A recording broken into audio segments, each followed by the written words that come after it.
Nicole, did you ever notice how the sign by Ace of Base has really strange key changes? I did not, Mark. I'm a real person. Well, let me tell you about it. I'll let you talk about neuroscience gobbledygook. Yes, I thought you'd never ask. This is the Nevermind the Music podcast, Where one psychologist and one musician deep dive into the songs you love. So you don't have to. And there's plenty of time to get off topic. From Semi-Charmed Life to The Way You Move. And who could forget the crossroads? Is it the crossroads or the crossroads? Save it for the episode, Mark.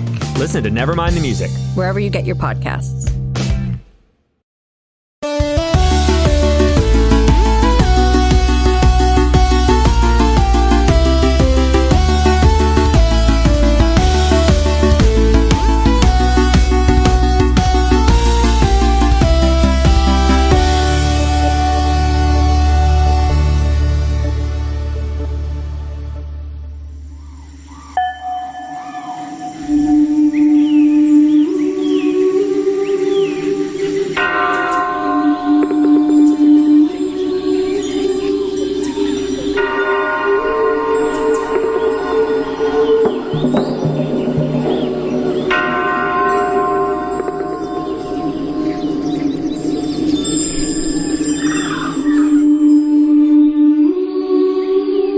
Sometimes we wake with anxiety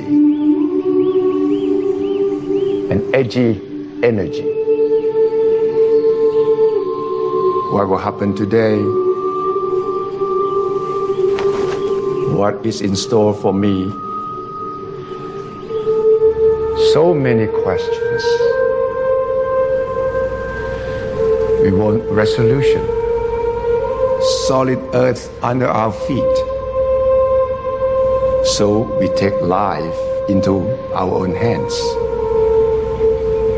We take action, yeah? Our solutions are temporary. They are quick fix. They create more anxiety, more suffering.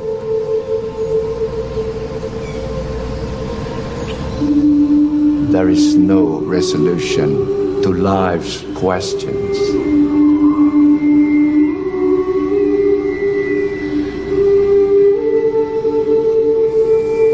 It is easier to be patient once we finally accept there is no resolution.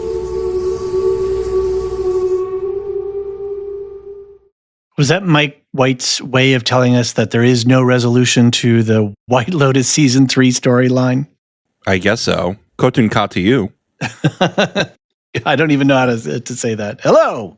Welcome to the Lorehounds. Welcome. I'm John. I'm David. And I'm Aaron from Radioactive Ramblings. Good to have you with us, Aaron. Today.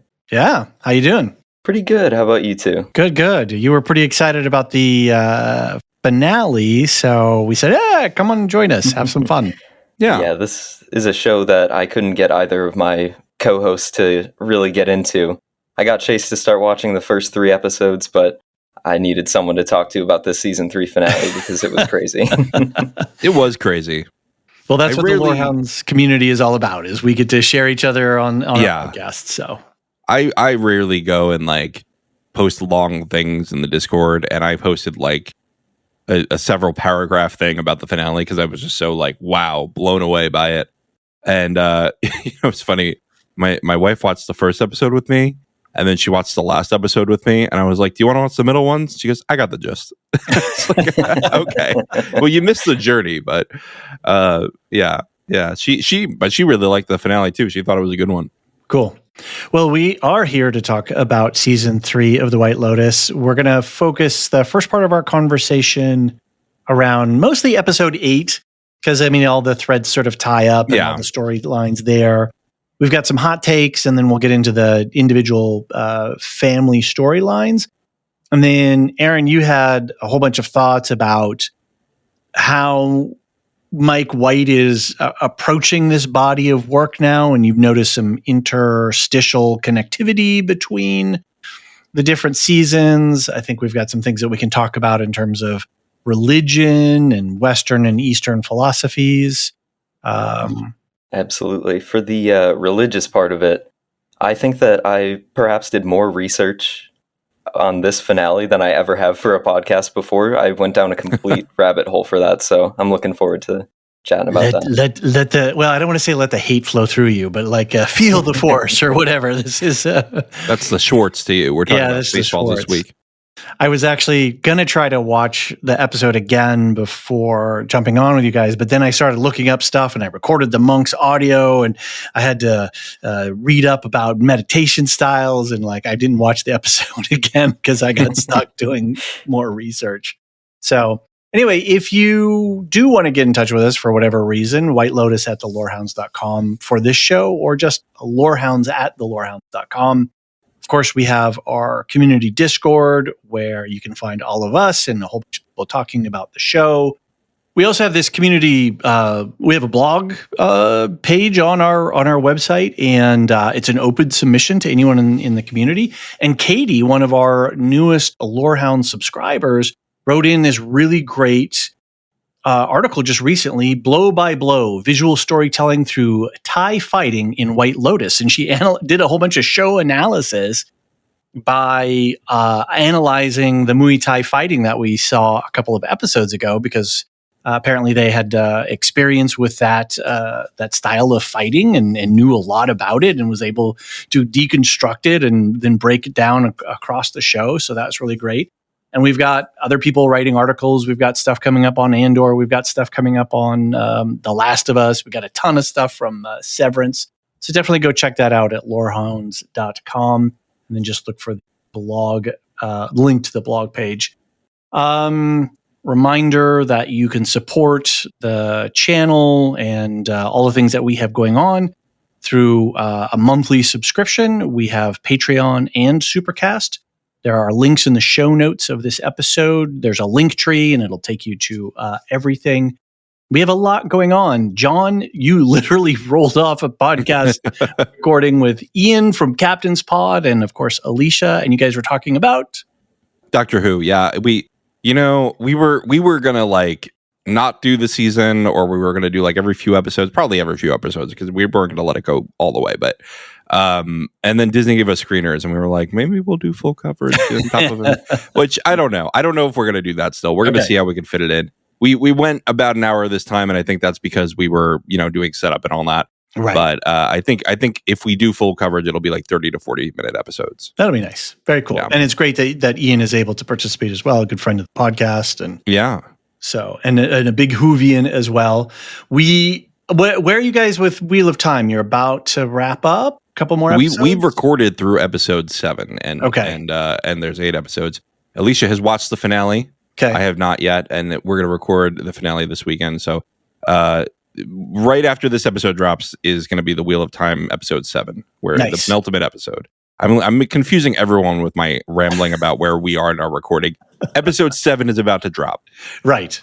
And episode 8 is next week, I think, right? So yeah. And then that's done. That's done. So we're a little ahead on that. And HBO is dominating on Sundays. We just wrapped up, obviously, White Lotus, and then now we're going to go roll straight into The Last of Us. And John, you and I are going to be covering that. That's going to be a lot of fun. And then we're calling all Rebel squadrons to help us fight back the Empire for Andor. John and Alicia and myself, we're going to be captaining squadrons, and we're going to Aaron and Jean and Ron and Marilyn and maybe Ian and Aisha and a whole bunch of other people. We're going to have rotating sort of hot seats as John, Alicia, and I each cover one episode a week for 4 weeks of Andor to fit the drop schedule of what they're doing. So rather than compressing each 3-episode drop into one long episode, we're actually doing individual episode coverage across the board because we have strength in numbers.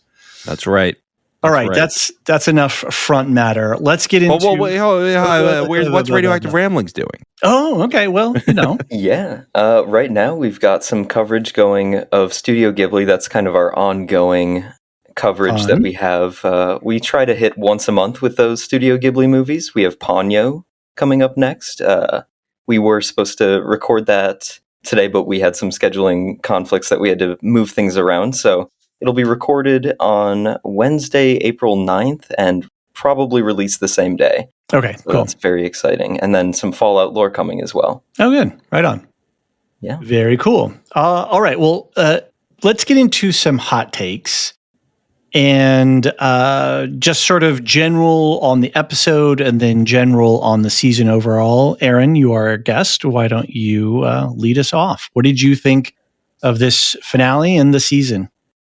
So for the finale, I'm a little bit conflicted on it. Uh-huh. I did think that it was the weakest of all 3 seasons in terms of finale. Okay. However, I thought it was still a really good ending, and I think that just speaks to how effective Mike White is at telling the story that he wants to tell. Mm-hmm. And this is one of those shows that leaves me wondering, is this good TV or trashy TV? I love it. Yeah. But that's it for my hot takes. Okay.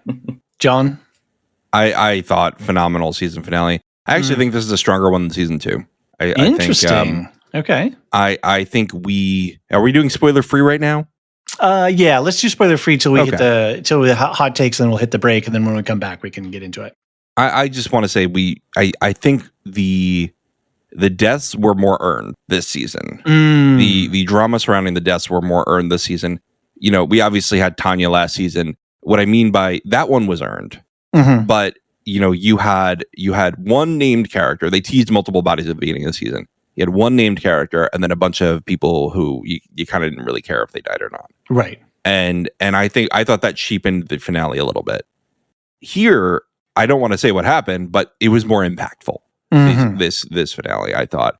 And frankly, I thought each family, you know, last season there was a more cohesive overall message, I thought, and in season 1 too. Right. This one had less of that, but it had such a poignant message with each family that I didn't mind. And so I want to get into that once we get into spoilers, but I really think that Mike White did an interesting thing this season that he didn't do in previous seasons, which was really have each family not just show a side of one issue, but show a completely different issue there, a completely different side to rich people and just like privileged people in general, right? Like we can, as much as these people are absurd rich people, you know, sort of caricatures But of, John, of we ourselves. have to enjoy ourselves. It would be a waste otherwise. Sorry, You're trying to do my doing- Parker Posey. You're doing John Goodman in a bunch of movies instead of Parker Posey. Yeah, fair enough. Piper, no. Piper, Like no. it's There we you're go. doing. I got it there. You're doing. I think you were doing like Missouri, and we need more of a North Carolina. I needed a little bit more nasal there. I had it on Yeah. that last one. Yeah. Yeah. Did you see these interviews that she's doing? By the way, No. I've tried to stay away from the larger media just to stay with my thoughts until we're Aaron, forward. you're a Gen Zer. Have you seen her on all the tours? Oh, absolutely, I have. And I've seen the rest of the cast trying to replicate her accent on the press tours as well. It's fantastic. It's my whole TikTok feed right now.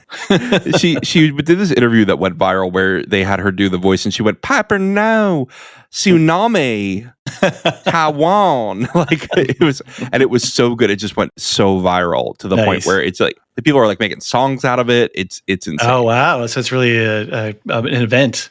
Yeah. David, what's your hot take?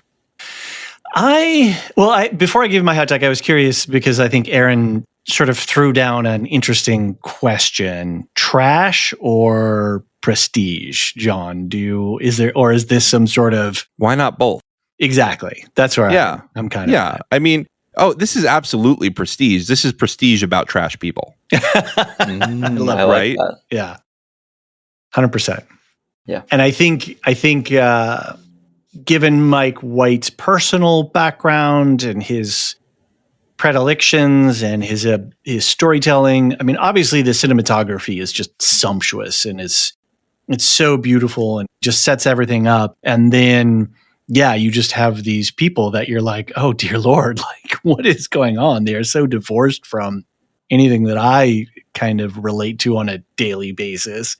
And they aren't though. You know what I mean? Like that's great. You can see the absurd extreme of how we live our lives though, as like middle class Americans. Like there are these excesses that we have to a much less degree, right? And these traps we fall into, these social traps, and you can see that happening at this, and that's why it's so effective. Is that they are relatable a little bit, but they're not relatable enough that you can laugh at their suffering. Right.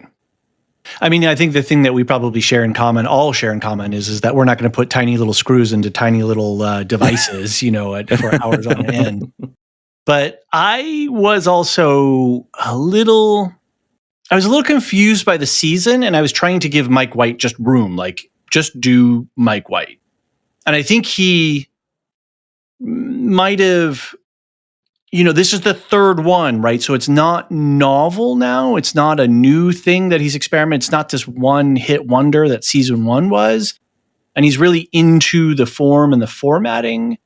And I wonder where he was going. I did hear a little bit of news that he had originally, these episodes were in some cases 90 minutes, an hour and a half long per one. And so I feel like there was some stuff in the editing that maybe got dropped out, or some character arcs, or things didn't quite build out completely the way I was expecting. And I don't wonder if that's because they really had to squeeze down on the run times. I don't know if that's true, but I just felt that I couldn't figure out what was going on with the pacing at all during the whole season. But that's not at all a criticism. That's more just like there was just little bits and pieces that didn't seem to fit together quite right for me. Otherwise, I was trying to give him a lot of room just to tell the story that he wanted to tell in a different part of the world that has a different, maybe aesthetic sensibility about storytelling and how things go, and how, he's trying to take on some different characteristics, and be influenced by where they were. And there are some stuff that just don't make a lot of sense in the finale. And I had to do a lot of sort of headcanon stuff, but then I was just like, fine, it doesn't matter. This is kind of Greek tragedy stuff, right? This is, morality tale stuff. This is, okay, the ending is the ending, and everybody goes off the way that they go, go back out into the world. That's fine, right? I don't need to see all the details of what would have actually happened the way that this ending went down. I was like, okay. I mean, they were very explicit in the end of season 2 with the police and the investigations and all that kind of stuff, and we didn't really get a lot of that here. So I felt like I had to do a bunch of work to complete the story for myself in the episode. And that wasn't unsatisfying, but it wasn't, I don't know, there was just a little bit something off in the finale for me. But again, and then when we get into the story, when we get into the character arcs, I think there was some really great stuff. And I'm really interested to see what he can do with a season 4. Like, where do you go? Do you still need murder mysteries? Do you still need recurring characters? Do you, what is the setup? Is it gonna be at a White Lotus again? I mean, kind of has to be in a way. So I'm curious to see where he's going to take it. So, and I don't want to necessarily rank the seasons. I will say my enjoyment factors were, I think I enjoyed season 2 more than I've enjoyed season 3, but I really had a hard time with season 1 because it was just so cringy. And so I think for me, just on a personal enjoyment factor, it's 2, 3, 1. So I think that's sort of where I settle out. I think part of our reason for loving 2 so much is that we covered it in depth. We dissected it. Yeah. Very much so, and it's almost like just it's an old friend. Yeah, season 2, and I do think I might have been able to sway you on putting 3 above 2 if we had done the full season, because there was a lot there. Sure, we just didn't really talk about it, right? And I thought the finale made perfect sense. I'm curious when we get into spoilers if there's something you could point out that you had to sort of headcanon. Yeah. There's just some logistics. Yeah. It's whatever. Yeah, I got you. I had to do the same thing, David. I had to headcanon a couple of things, so I'm interested to see where you went with that. Right, yeah, compare notes. And I've got some notes on Pong Tree Fruit, of course, because we're the Lorehounds, and we've got some needle drop stuff about the ending music and whatnot. So let's, Aaron, do you have any thoughts about more on season 2, season 1, season 3, like where your enjoyment factors are? Yeah, absolutely. I think in terms of enjoying the performances that they gave us, season 2 just had some really knockout acting. You had Sopranos alums like Michael Imperioli, and he did a really fantastic job in that season. But then you have season 3, and they come in with Jason Isaacs, Walton Goggins, who is just the best character actor that we have working right now. And well, yeah, I you had think him. it's You had him all to yourself at for Fallout. Yeah, now I have to share him between this show and the Righteous Gemstones. Oh, he's in the Righteous Gemstones too? Yeah, baby Billy Yeah. Freeman. Okay. Yeah, he's great in it. You got to watch him in that. Have you seen that again? Viral sound. The Misbehavin' song. No, You got to go look this up. He does this song. His whole thing is he was a childhood Christian music star. Oh, and he's an old man now. now, and he's still Yeah, trying to like live off this fame. It's great. Awesome. Both also shows where he's playing an older man with a younger woman. Yeah. Yeah, Jason Isaac was amazing in this season. So Yeah, he was. We He can say he was in my childhood as Lucius Malfoy. Right. Everybody knew him as that. Clearly a very smart guy. Weird interviews lately. Really like throwing shit at other cast members and stuff, which is weird. Like not specific. He's like, friendships were made and friendships were lost, and you're like, what is that cryptic that's very nonsense? strange. And that's the rule in Hollywood is you don't speak bad. You know, you gloss everything. I guess he didn't single anybody out. Yeah, but, that's true. But yeah, he was basically like, yeah, we were living in this hotel and going crazy and blah blah blah. Anyway. Yeah, with Mike White, sort of like, yeah. Play, we're like little dress up dolls for Mike White. Sorry, Aaron, I think we kind of stepped on your reflections a little bit there. No, not at all. I think we just need to wait a couple of weeks and maybe TMZ will have something about the Jason Isaacs controversy. Fair enough. Right. Well, let's take a break. And then when we come back, we will get into it and we'll start off with the Ratliff family themselves. All right.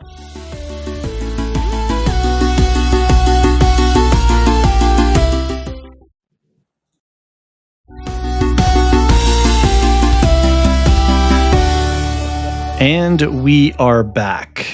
So the Ratliff family, we have some interesting stuff. Aaron, what did you think about how their storyline all wrapped up? Were you satisfied from a big picture standpoint, or did you have some nitpicks to register? Or Yeah, I think my only nitpick with the Ratliff's ending was we didn't really get to see how their family blew up in the end. And I thought that was a missed opportunity. I'm sure that they maybe had a scene that they had to cut, but it just was a little disappointing after they built up their financial ruin all season, just to have it not really come to fruition. Right. And we just had a quick look of Saxton sort of looking up from his phone. And it was very subtle. The whole season was very subtle, I thought, with a lot of these things. I liked that. I liked the fact that we didn't get the full breakdown because you told me everything you needed to know with Jason Isaacs glued to his phone at the beginning of the season and at the end of the season trying to say, family's what matters. And everybody else is just staring at their phone. And the fact that Piper, who was the whole reason they went to Thailand, has just realized she's like, I am materialistic. I want to live my rich white person in the U.S. life. I want to live a coddled life. You're not going to get it anymore, but you could tell it wasn't organic. I mean, I know this is not GMO, corn that's been factory farmed in the middle states of the United States of America. This is like as organic as you can get it. No, look, it might not. First of all, can I just say, like, here's the thing about like rich white people diet.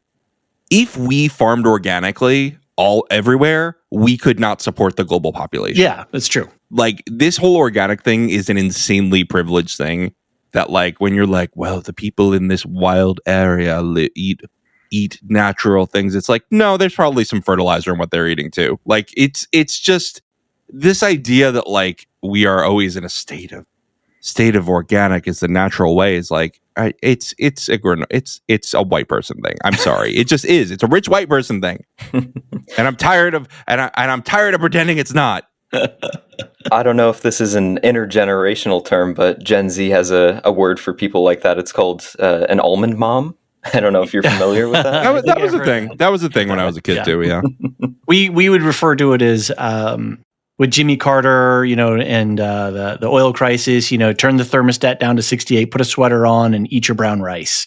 Right. So it was sort of or granola mom. We would say granola mom, and now you say almond mom.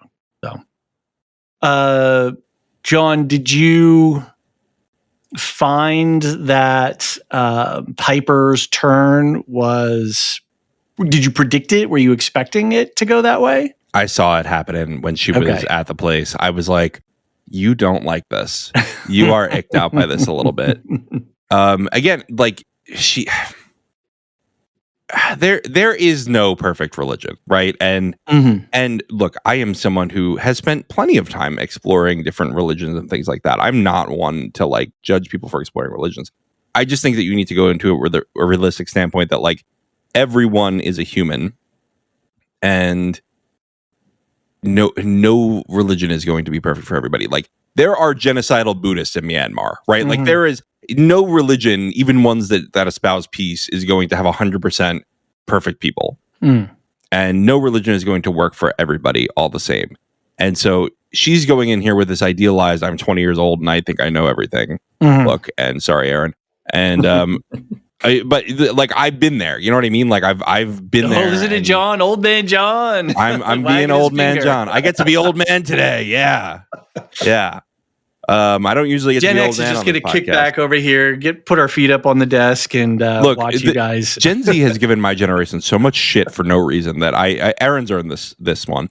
No, but like I do think that and lest anyone know that we're serious, like we're just having fun with between the three of us. Yeah. But no, like there is this idea of like I'm exploring, and like whatever is the last thing I read about is the way to go, and like I've been in that position, like I've been in that easily influenced reading books about whatever headspace, and so I loved watching this journey for Piper. It's actually pretty funny. Piper's actress went to the same college I went to. Oh, really? And I'm like, you could have been me, basically. Aaron, did you find her turn? I thought she was running away from something, and then she got to where she was going, and then realized that there's a stain on the mattress, and then didn't want to have anything to do with it. Were you expecting that, Aaron, or? I absolutely was, because I feel like I know at least 20 Pipers in real life. Okay. I know so many people. And not being gender specific, right? But sort of general. Yeah. Anyone who comes from that kind of privileged background and is trying to, I don't want to say put on an act of being down to earth, but it is kind of an act of being down to earth. And once that's an act for yourself too, right? Like you are, they're being very genuine in it to themselves. But you're like, you don't actually like that, as you smile through your bean sprouts. Yeah. So Piper, she's totally an equivalent to Olivia from season 1. If I think about it in terms of overall characters being analogs for one another, and people really didn't see that one coming, and it's. Once you have that hit you, it's just, you think back and you're like, how did I not see that the whole time? Right. I have to admit that I didn't see it coming, but I wasn't putting a lot of thought into the show. I was very passive in my watching. And so when she did, confess that she wasn't happy staying there, I was surprised. I enjoyed it. I enjoyed seeing her turn. And I thought it was as much Lachlan trying to buddy up with her, and I was thinking, well, no, she wants this for herself. Like she's trying to get away from her family as much as anything. Yeah. So he's muscling in on her space, and she's like, no, this is my thing. But then I was like, oh, she completely flipped, and she was like, no, I don't want none of this. I'm out. Yeah. And she just felt so ashamed that she didn't want to do it. And I get it. And like I saw this comment, I think on Reddit, of like, you can see the moment where Tim's like, he's bummed. He's like, oh, she can't live without AC. He's got to go. She's got to go too. Right. She's getting the pong pong. Right. She's getting the pong as well. And the way he tests everyone that episode, right? Throughout the season, I think. But he tests Lachlan that episode, right? And he's like, could you live without being rich? He's like, yeah, I think I could. And so it's not because he's not 21. It's because he passed the test of absolutely. You could live without. Right. I mean, man, to play God like that. And maybe that's part of the theme of the season, right? Is like this holy Christian man going around and playing God with his family. You can survive without money, but can you survive with the guilt of seeing your family all poisoned to death by their father? Like, come on, dude. Like, yeah. Serious like, trauma on your child here. Yeah, I can live without money, but maybe not completely alone and orphaned with no money. Crazy. Yeah. So, what did we think of the downward spiral of Timothy? Timothy? No, I can't do it again. I'm messing it up. It was all about the lorazepam. The lorazepam. That's pretty powerful medication too, as I understand it. And have you ever taken a benzo? I don't think they are not. They are not for the faint of heart. They are. They will hit you in the face like a brick. I've taken things, but I haven't taken one of those, so I think I'm pretty safe there. The Chekhov's blender, Aaron, what did you think of how all that went down? At first, I was a little skeptical of the fact that he just dumped things into a dirty blender, and then I thought about it from the perspective of a teenage boy, and I was like, you know what, that doesn't actually, that's not too far from the truth. So, I would have never even as a teen, because my mom was like a germaphobe and like trained me to be one. But I could see it happening. Like I've known people who would have done that. Also, he the actor for Lachlan did an interview on a late night show, and he's like, from my character headcanon, he thought that Saxon had just made a protein shake, so it was just the same thing he was making. And interesting, because he did sniff it, and my headcanon was, this is my chance to sneak a little pina colada. Yeah, that's what I thought too. Yeah. But then the character, I'll accept the character's explanation. I think that's reasonable because he woke up after everybody else. Right. But then, well, I mean, we can blame Timothy for not cleaning up the poison, right? Like leaving the contaminated blender out there. Don't lorazepam and poison, everyone. It's not safe. The coconut milk is off. The way he smacks it out of his hand. Crazy. And Saxton, how did we feel about Saxton? Everybody was giving a lot of praise to Patrick Schwarzenegger. He came around. Some Nepo baby action, but he did a really good job, I thought. I thought his performance was really nuanced and carried him. He carried it. Yeah, he's very good at playing the past his prime frat boy, for sure. right. It's exactly what. He put all his eggs into his dad's basket, right? He's a complete, he's in training for the patriarchy here. Yeah, well, he was. And now he's in training for the feminism course because he tried. It's really interesting how Chelsea, he was so like trying to get with her to the point where he actually had a positive impact experience. Yeah. And she's going to live on with him, right? Like her influence is going to live on with him. There's people, there's always people in our lives who like live on with us and we never talk to them again. But since you're the young one, Aaron, one day you'll experience that. You're really playing old man John over here. I got to play it up because I'm usually the younger one on the podcast. That's hilarious. Yeah, he really did have. I think, Aaron, that's one of the hallmarks of the Mike White Lotus storyline, right? Is that these characters have to have these little arcs, and where they end up, we don't always know where they're going to end up, but they have to go through some sort of journey and some sort of awakening or going to sleepening or something. I don't know. Yeah, going to sleepening. I know. I'm just. How long did you work on that one? Just that's spontaneous, baby. That's I'm a professional. I do think that for these characters, it's absolutely about their journey. It's not about where they end up. It's not about where they began. It's totally just about how they're influenced by the people around them on this short week-long vacation. I mean, what a short amount of time that you are interacting with these people in this environment and your life is being changed forever. It's a really interesting story that Mike White is able to put into a bottle with these 1 week sort of storylines. Right. And that's really part of the model, though, is that, like with Saxton, he starts out like a complete cringy dude who's just trying to work his way into good graces with any woman that he can find. And by the end, he's kind of softened that and come around and understands a little bit more. And I think back to season 1 with the son who is so plugged in, but then when he discovers something real, like, and meaningful, he's willing to just throw everything away in his life and go pursue that. And it felt like Saxton's journey was subtle, John, like we were saying. This whole season had a subtlety to it. It wasn't as obtuse or in your face with the pivots of the characters. But I mean, this kind of like non-resolution is signature to the White Lotus. Think about season 1. Remember that whole robbery? How everyone just forgets about it by the end. Kai is forgotten by the end, and that's make a point, is that the rich treat the service class as disposable, right? And just throw them away the minute, and there's no consequence for them. And so here, I think it's intentional that we don't get to see like the meltdown of the Ratliffs, because you're like, they're going to fade into obscurity, right? Yeah, they're going to have one bad news day in the North Carolina paper, right? And then no one's going to hear about them again. And then they're going to buy a small town somewhere, and God, Schitt's Creek. You're turning it into Schitt's Creek.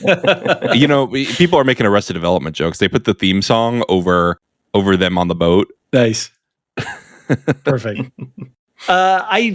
So when we talk about the plot and coming together, this was, especially with the Ratliff family, this is where I had to do some my own construction and fill in some of the gaps for Mike White. First of all, we'll get to the shooting later when we talk about Rick and Chelsea, but a whole bunch of people got killed. And where's the police? Where's the investigators? They would not be leaving on a boat the same day, assuming that was the same day.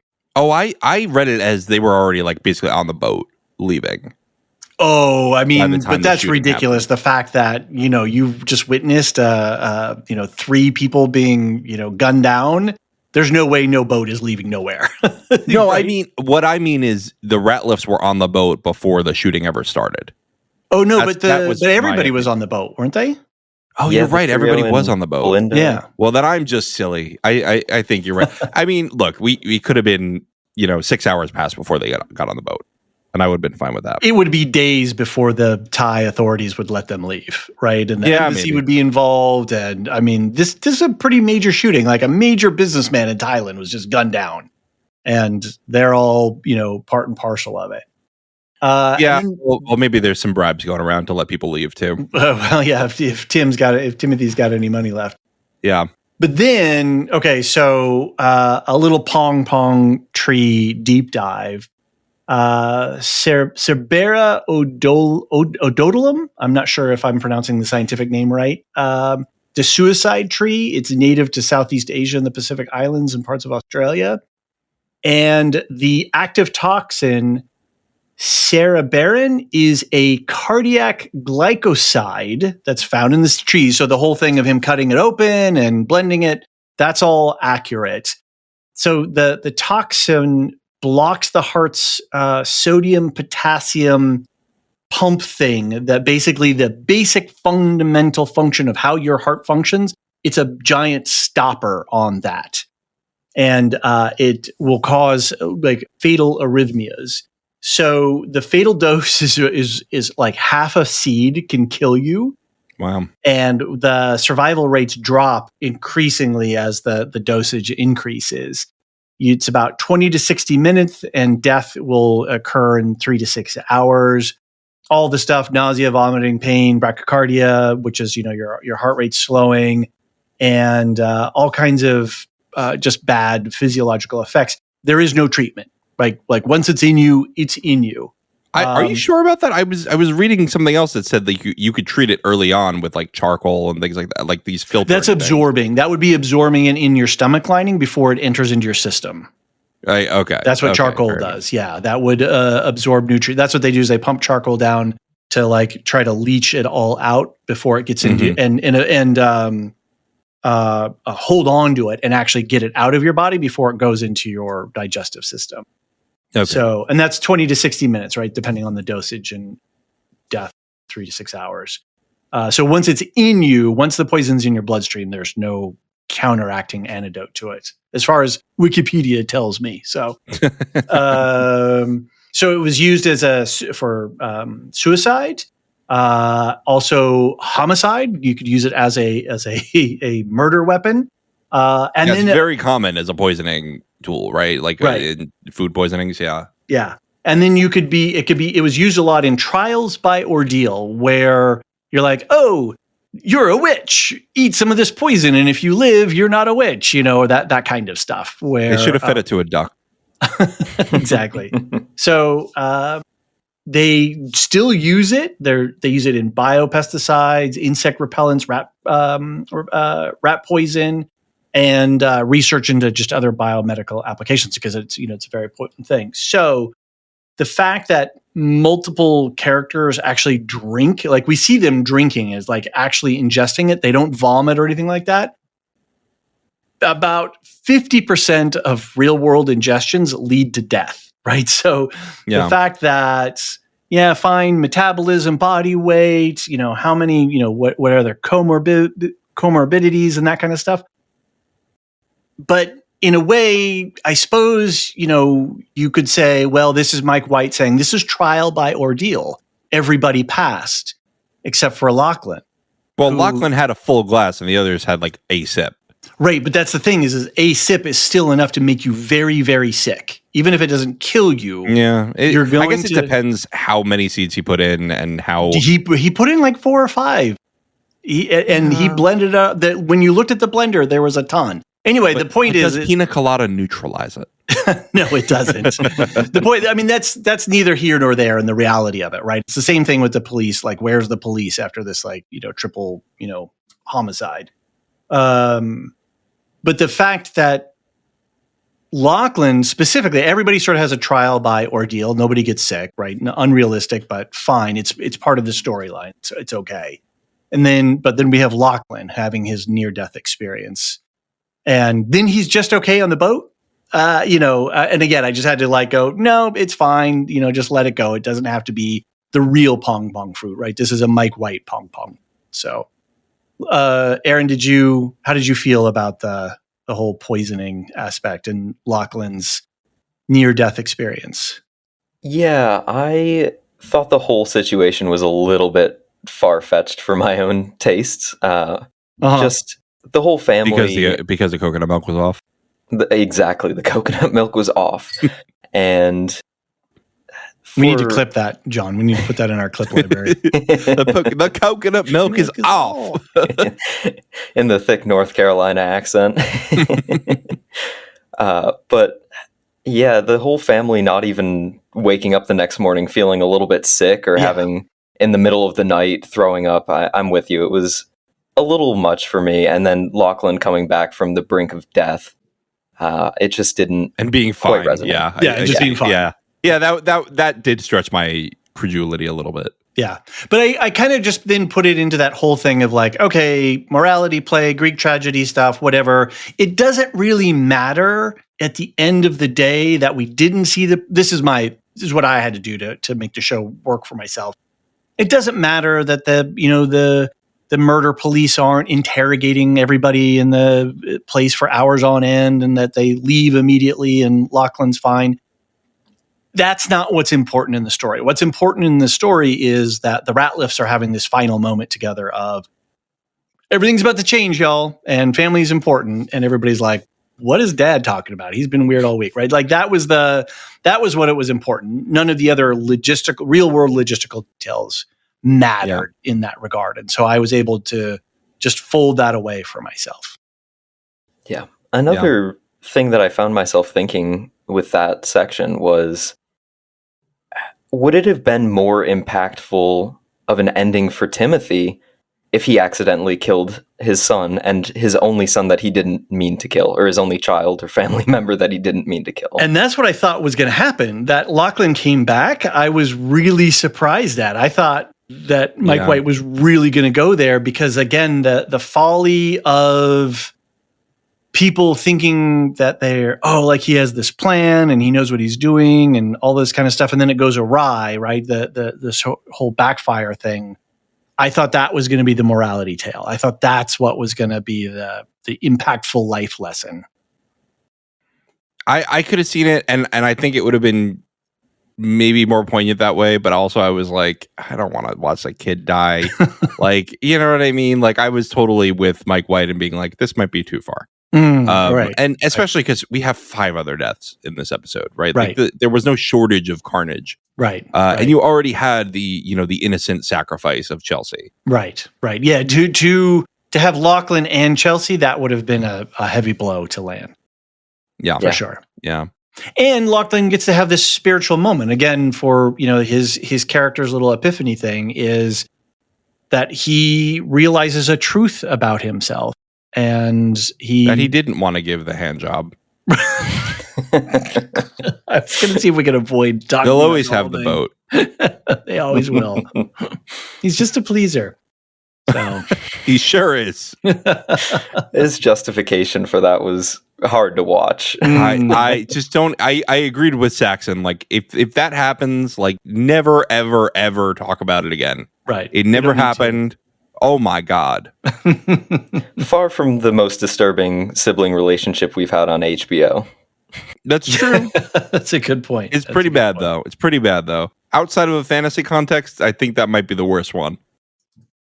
That's true. Let's switch gears and talk about the trio, Jacqueline, Kate, and Lori, and their resolution. I thought that Carrie Coon's revelation, her sort of epiphany was rather moving, and I don't know. I kind of was okay with the resolution of this storyline. John, did it work for you? Yeah, I thought that was a great monologue, and this idea of like we don't have to love everything about each other to love each other, right? And I think that was in an era where we are very divided, and where a lot of people are cutting off. And like, I'm not gonna shame anybody for cutting off people because of their values. I think that is well within your rights to do. But it is interesting to see a different approach here, right? Of this, we can. It's just nice to be at the table together. I was really moved by that moment. I was also laughing hysterically at Lori's run away from the shooting compared to the other two. She flat out was booking it. She was gone. Somebody said it was a perfect representation of how a New Yorker, a Texan, and a San Franciscan would have, or an LA woman would have run away from a shooting. I love it. She flat-footed it out of there. She left the other two in the dust. Gone. Roadrunner. Aaron, did that sense of time is what gives life meaning, did that resonate for you? Did that work for you sort of on a psychological or a philosophical level? It did. My interest in religion generally, or spirituality, my connection to the world is very not based in like traditional religion and things like that. So hearing her give that speech about how time is what gives her life meaning, and that the relationships that she's built with people over the years, that's what's important to her. It did resonate with me. But I had a little bit of a different reading on when she said that she was happy to be at the table. I took that more as she was kind of placing the other two on a pedestal above her, and I guess kind of saying, I'm glad that you let me be at the table, which feels like a sad ending to me, and I could be misinterpreting that, but that's how I read it. John, did you feel that a little bit? Like I didn't take it as that at all. Okay. I see where you were going with that. I started actually to take it as that, but by the end of it, I thought it was just like, so many friendships end, and she says like, we're still here, years later, right? We're still here together. And that's why I thought it was more generally of like, I'm just happy to be here at the table. We all have a seat here, and we're all here for each other. And then they exchange their little, I love you. You know? And then they drank more bottles of wine and rolled around. My God, the alcohol bill at this at this hotel is through the roof. Exactly. But I felt that we weren't sure where their storyline was going to go, and things got pretty rocky. But I like the fact that Mike White was able to bring this story through to a conclusion, in the sense that, yeah, stuff can get shitty between people, but there's a way through. And if you can be authentic and be honest with each other, that there is a basis for a relationship of a length of time like that. And it is okay to be shitty with each other and be angry with each other. I think it's when we suppress our natural emotions. We need to be responsible for our emotions. Okay, I'm angry at you. That doesn't mean I get to throw what did Helly throw at Mark's head? You know, the dispenser or whatever. Yeah, the conference call thing. Yeah, that's right. The speaker thing, right? Yeah. You know, you got to be responsible for your reactions, but your emotions are still your emotions, and so let's interrogate them, let's investigate them, let's figure that out. So I thought that was really, I liked that he was able to resolve that storyline and going forward to see where those friends go. So yeah, I agree. Aaron, any other thoughts on the trio? Yeah, I definitely wanted more of them in this season. I thought that they were three of the strongest actresses in the whole show. Yeah. And I mean, when you get powerhouses like that, I just want to see more of them on screen. Yeah. I didn't want to take anything away from anyone else, but maybe another half hour or so of their storyline would have been good. Interesting how both Lori and Guy Talk independently figure out who the thieves were, but neither of them act on that information. Yeah. And I think Lori was just like, man, I don't want to be involved in this. Like, I just want to, I had my night. I just need to move on. And I think Guy Talk, he does this whole thing about how he just doesn't like to hurt people. And I think in his head, he's like, look, these are all rich people. Nobody got physically hurt. I don't want to make someone get like killed in their own country. I sympathize with that. Like, I think that's a reasonable read on that situation. Like, I don't support robbing people, but like, I don't know. I don't know if I would be comfortable, reporting someone to the police like that either. Right. Yeah. Let's talk about Guy Talk and Mook since we're sort of there already. I felt like Mook was probably the most underdeveloped character. She was the most two-dimensional character that we got out of everyone, maybe except for, what was the manager's name? Fabian. He was hilarious falling into the water. Yeah. He was so good. And then he's in the water like, where do I go? What do I do? I do feel like they cut off that whole, they built up the whole I'm going to sing thing. And then it kind of, we didn't even really get to see him sing that much. So I feel that's like one of the points where I was like, something's weird on the editing. Like they trimmed somewhere, and maybe that was one of the places where I don't know. I thought it was like, it's his big moment and everyone's just like, like it's just, it wasn't just bad, wasn't great. Yeah. I think that's absolutely how that would go. Mook also, her actor, Lalisa Manabal. Yeah. She was Black definitely Pink. she was a celebrity Paul for this whole right. scene. Yeah. This was like having Beyonce in a US version, right? Right, This was, exactly. She is huge. She's huge over there. And no, globally, not over there. It's all around. I don't follow the whole K-pop world. Well, my daughter does, and she will tell you, she'll school you. So watch what you say. She may be listening to this podcast.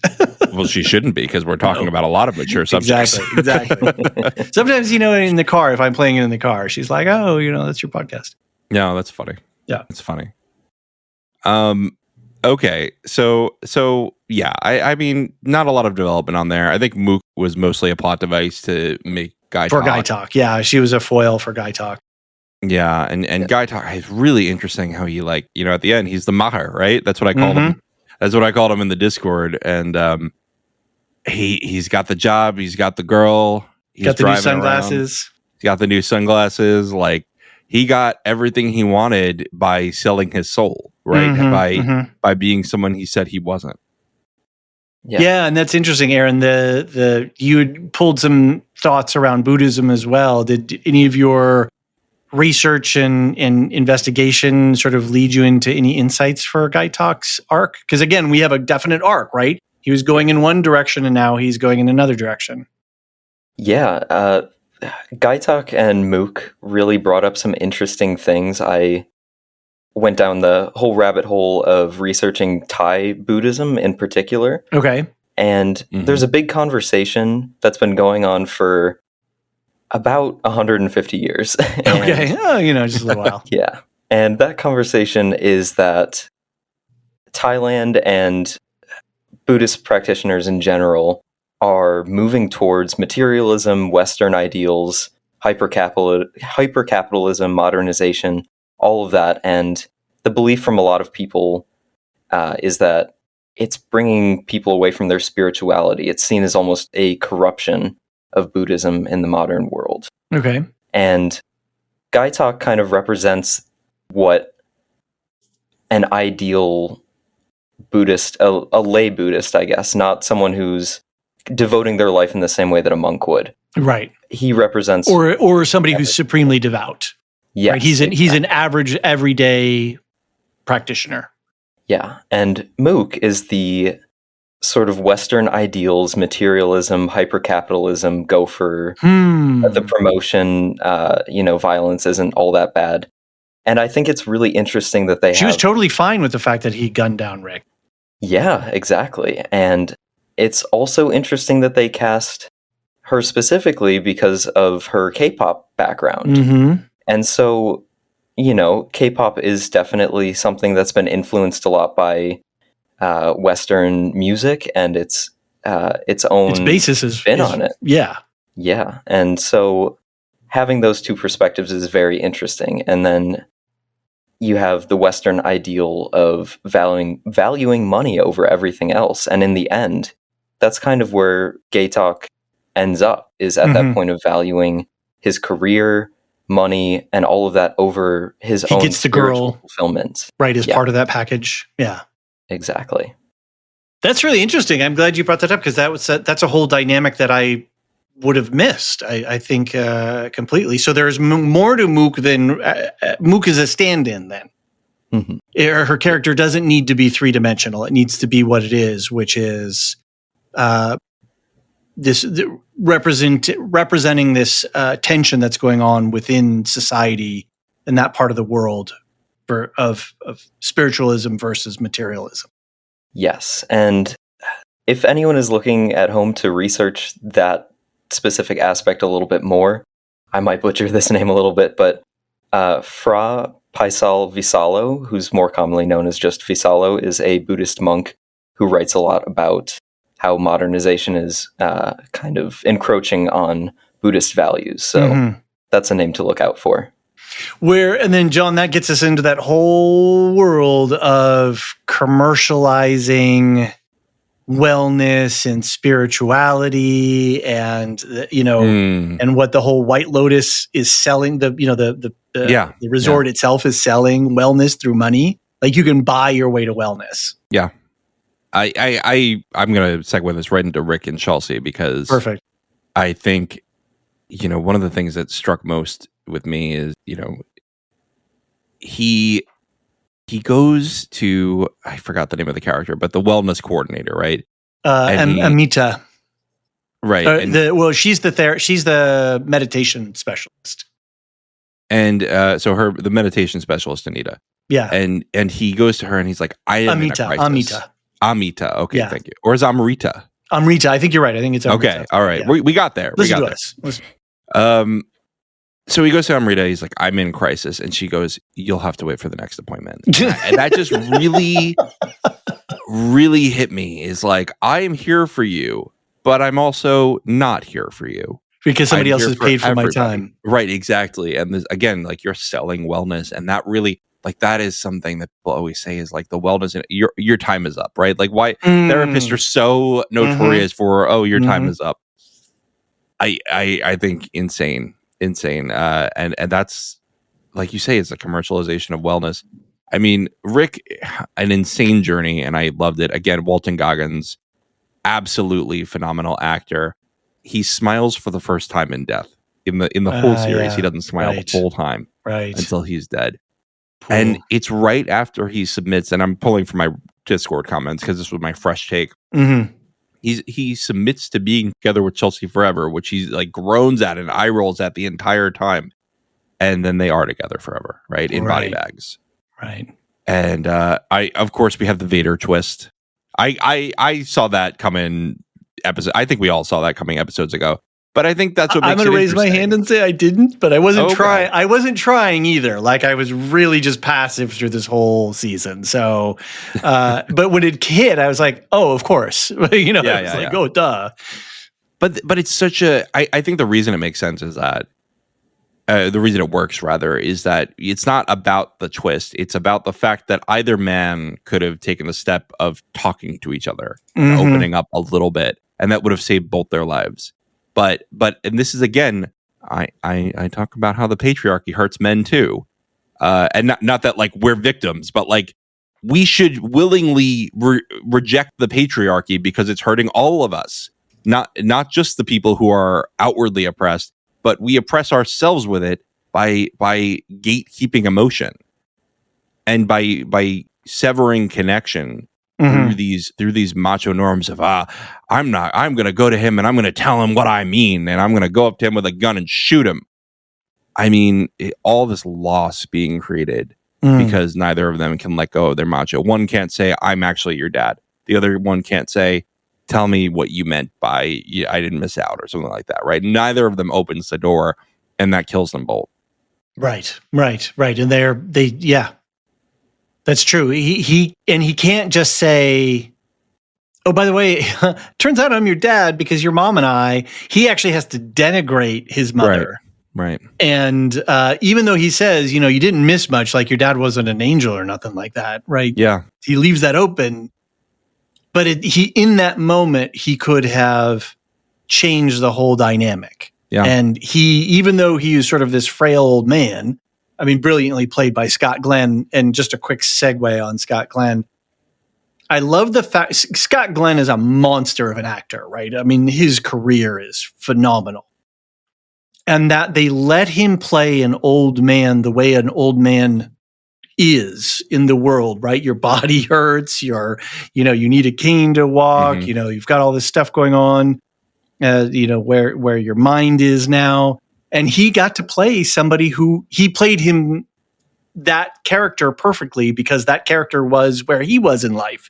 And I just really appreciated the fact that they didn't take a young person and try to, age them down. They took an age appropriate actor and said, be that age. And he could play that age. It was so they didn't do Walton Goggins and the Righteous Gemstones. Anyway, that's literally what they do to him in there. Okay. I just wanted to say, like, to finish my thought on patriarchy hurting everyone. Yes, both men essentially kill themselves with patriarchy, but who gets caught in the crossfire?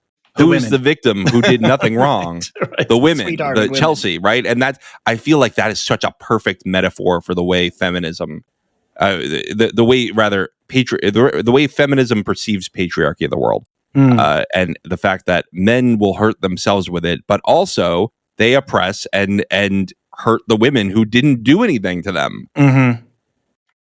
And who does she get killed by? By the bodyguards, right? With the tattoos and the macho dudes who are smoking and worst bodyguards in the world.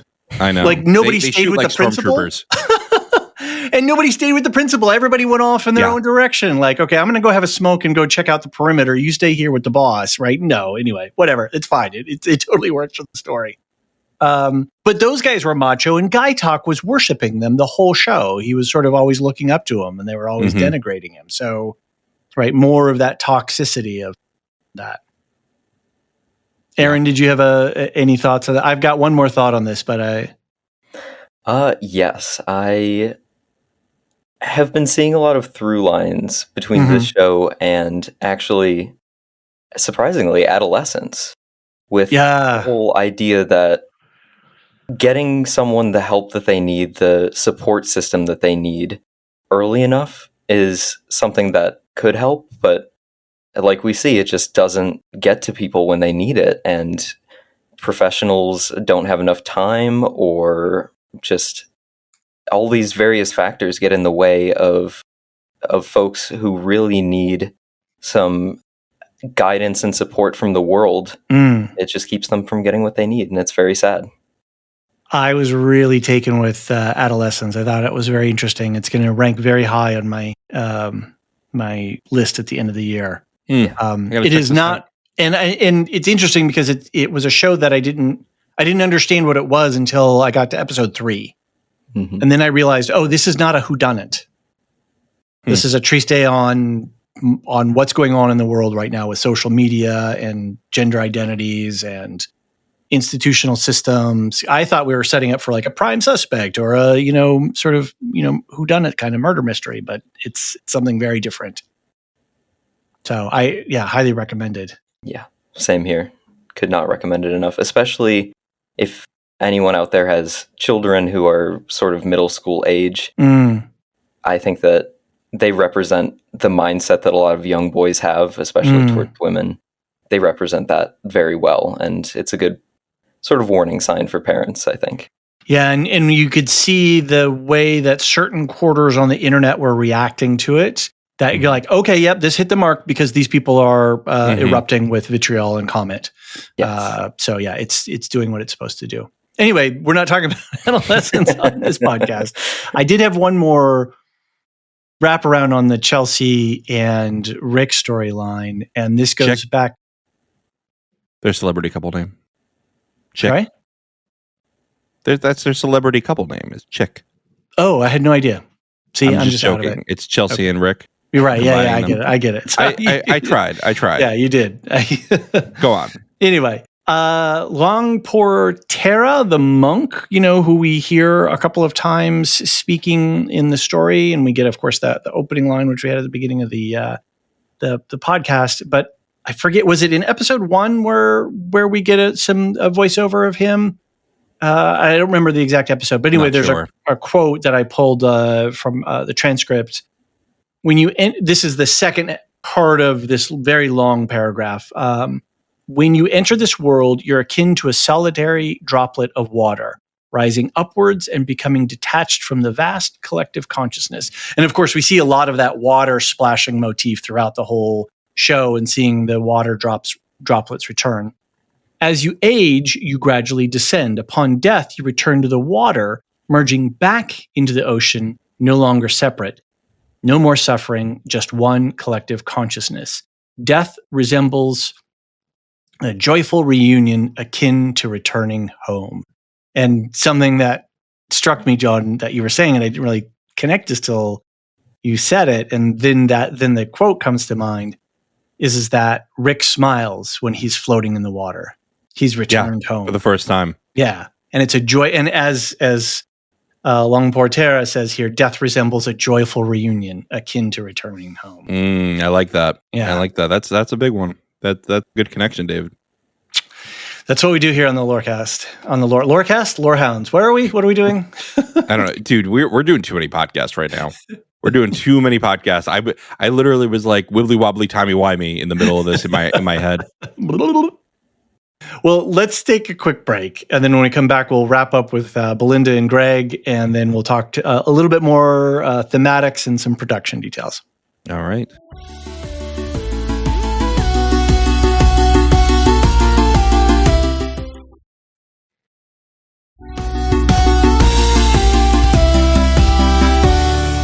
And we're back. And we're going to play a little game of Would You Rather? Or is it Would You Rather? Or just Would You? Aaron, would you take the money? I would. Yeah? I have to admit I would. Would you have settled for the $100K? No, I think that my silence is worth at least $1 million.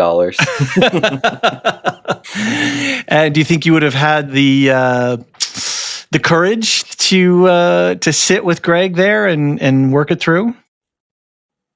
Maybe if I had Zion with me, I might be able to work up the confidence. He was a great hype man, wasn't he? He really was. I might have the confidence. Yeah. You know, at first I was like, oh my God, you were going to blow this whole thing. I was And then, too. I like, totally thought that too. But I think it worked. He unintentionally succeeded because Belinda had a plan the whole time, right? That's really what happened. So he was incompetent, but Belinda was going to go, I'm going to lean on his incompetence, and I'm going to, and on his cockiness, and act like I'm embarrassed, because I am. So there's like a seed of truth in the lie, and be like, go in there and tell him how embarrassed I am, and that I need $5 million.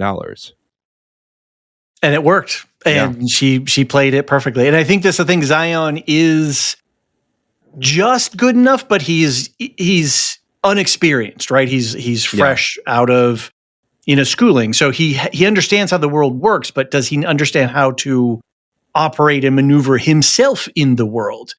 He can see the potential, but he really needed Belinda's wisdom to pull it off. John, would you settle for $100K, or is your silence more expensive? Oh, not for $100K, that's for sure. That was insulting. $100K is insulting if you realize the scale of what's her name's wealth. I have a lot of questions about this whole thing. Like, how, if the police are all asking questions, how did he get the inheritance? Usually there's like slayer laws, which like if you are accused of, or I think you have to be proven. I don't know how the laws work, but essentially, like, if you've killed your spouse, you're not going to get, like, you can't get life insurance from somebody you killed in a lot of jurisdictions. Right. That's not like universal. But did he have control of the accounts prior? Maybe he was a signatory on the accounts already. That's what I'm thinking. Yeah, that could be it. He just moved the money right away. He knew she was dead and moved it. But I'm sure there were things like in investments that like took time to get out and things like that. Like it does stretch credulity a little bit that he was able to get everything out, but fine, right? Fine. Or the fact that a bank in Hawaii, a U.S.-based bank in Hawaii, just received a $5 million credit note. Yeah, that's going to throw up so many red flags.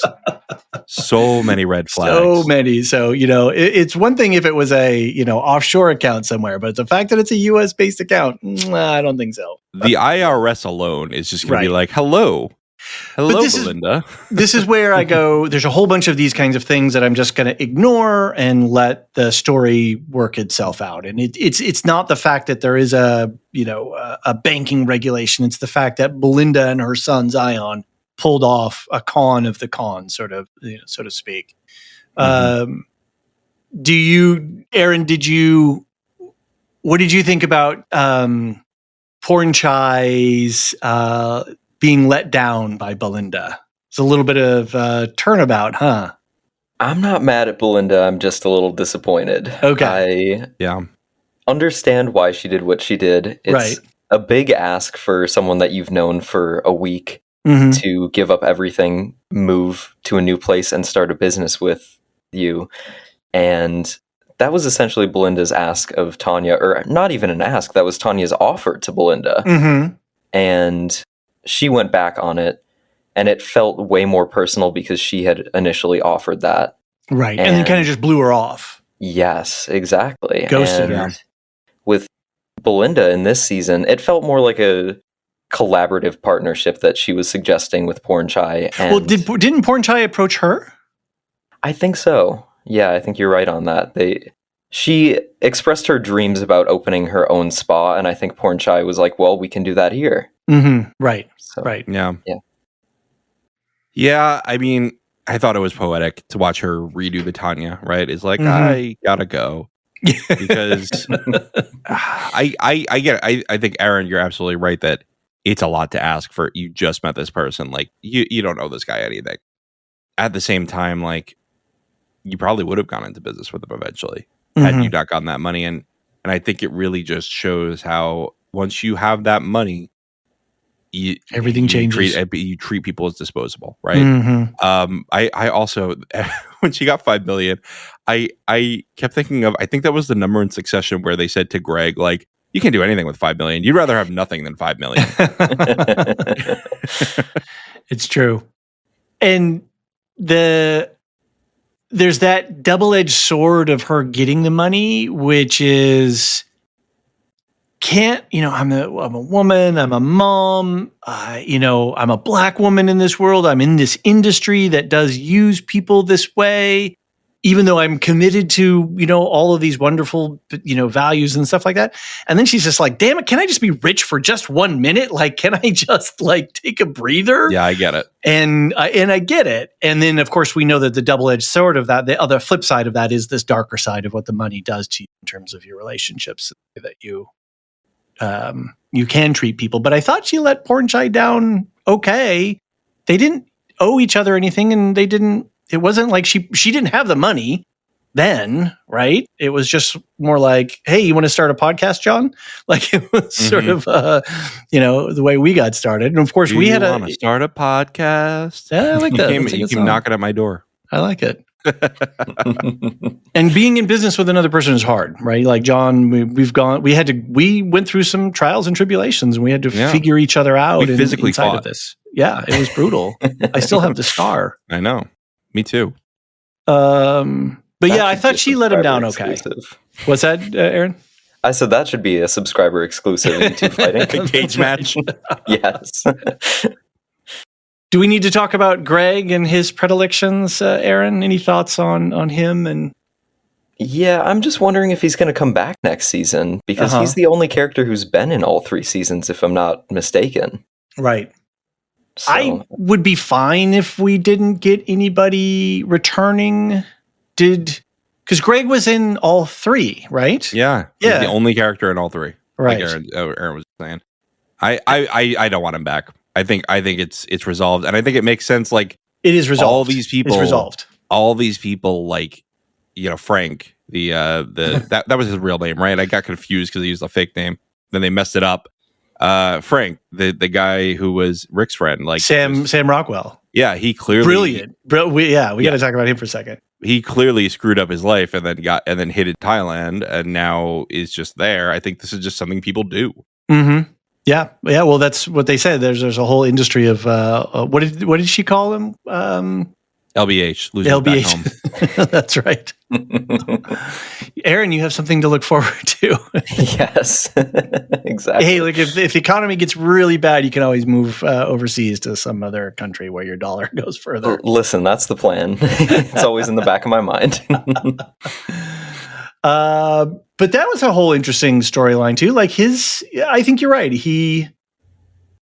Greg's storyline is resolved, and I don't feel it would be awkward to shoehorn him into a season 4. Yeah. Maybe there's a news article that they finally catch him. Something like that. Like, that's it. Right. He's done. Yeah. It's on a paper somewhere or something.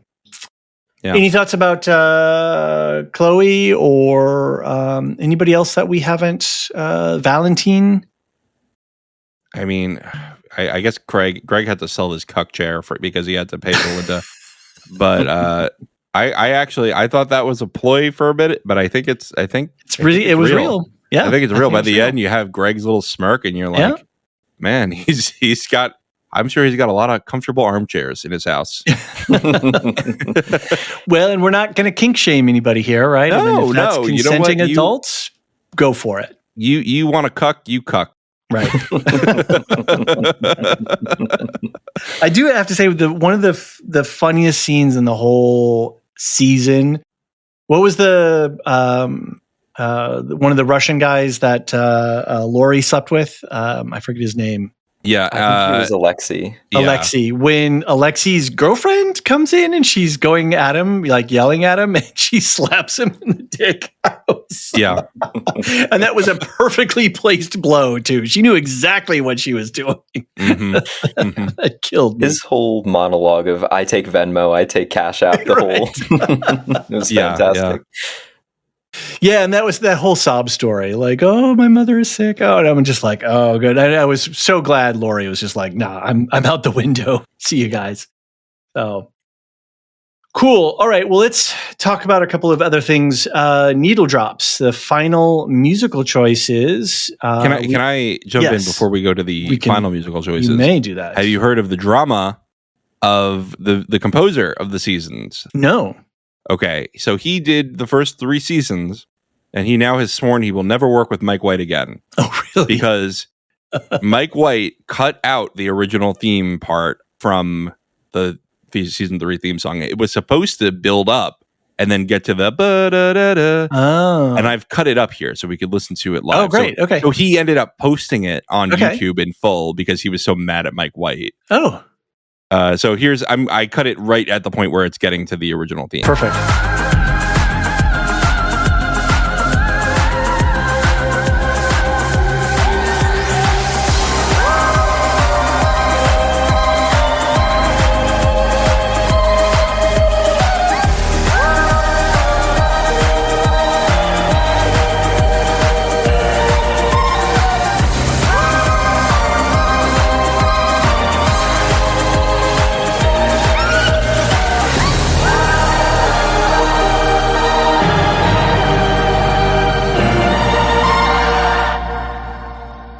So Mike White apparently thought that was too much. Aaron, thoughts? I'm pretty mad at Mike White. I might have to go find a copy of his Survivor season and set it on fire. Wow. I really enjoy that. I can't believe they cut that out. I don't know how I feel about it. It's very energetic. It's cool. But I don't know if it works for me for the vibe for this season. I don't know if I would have liked it as it's got a lot of energy to it. Yeah. You know, it's got a beat. You want to dance to it. So, Yeah, I'm almost on Mike White's side. Like Yeah, it was Yeah. right to leave it out. Yeah. Maybe, but what would have been nice is put it in the credit. I think that would have been a good compromise there. Right. And Yeah, he I just think cut it out entirely. Apparently, Mike White hates the blah, blah, blah, blah entirely. Oh, Yeah, and they got into like a fight over it. And so Oh, that's why he's like, interesting. I will never work with Mike White again. He got rid of my blah, blah, blah. I think they We need could a have clip fit of it that. in. We need a clip of John going. Bloop. Right. So we have two significant pieces of music. First, Lo, How a Rose Ere Blooming, which is originally a Christmas carol from 1599 entitled Echt ist ein Rose entsprungen. Did I do that right? I hope. And any German speakers, you can no throw idea. heavy objects at me. It's totally fine. So the music draws from Isaiah 1:11 from the Bible about the prophecy, Isaiah's prophecy about the Messiah, that a shoot will come up from the stump of Jesse, and his roots a branch will bear fruit. Sorry, I'm butchering this. And so this whole thing of the rose symbolizing Mary, while the tender stem represents the tree of the tree of Jesse, which is Jesus's lineage. I'm like way out on thin ice here. I'm way out over my skis here because John and Anthony outclass in terms of biblical scholarship. You start off reading the openings of the Gospels, and they'll give you the whole begots. Okay. You got it. Don't worry about it. Right. So there's a bunch of Old Testament, New Testament bridging with this song. And so there's this whole idea of how beauty and redemption can emerge from seemingly barren circumstances or terrible circumstances. So there's some interesting parallels with the song that you could draw. Like this is me drawing things out a little bit further. Season 1, Hawaii, paradise, this facade hiding decay and mirroring the sort of beauty from barrenness theme. Season 2 with Sicily's mythological undercurrents and, ancient sort of prophecy stuff going on. And then I guess, is this the case that Timothy was humming this song after his suicide attempt? So like, he's like, yeah, I'm like, I pulled that off the internet somewhere and I didn't get a chance to go back. And then the idea of rose thorns being beauty that conceals danger, Rick's unresolved trauma and search for truth, and Isaiah's prophecy about not judging things by their appearances. There's probably a whole bunch more that you could pull out and look for connections. But at the end of the day, it was just kind of a nice piece of music for the ending montage scene. Aaron, anything in that with this particular song connect with some of the stuff that you were looking into in terms of the religion and philosophy of the Mike White universe? I had more on the Buddhist side of things. Cool.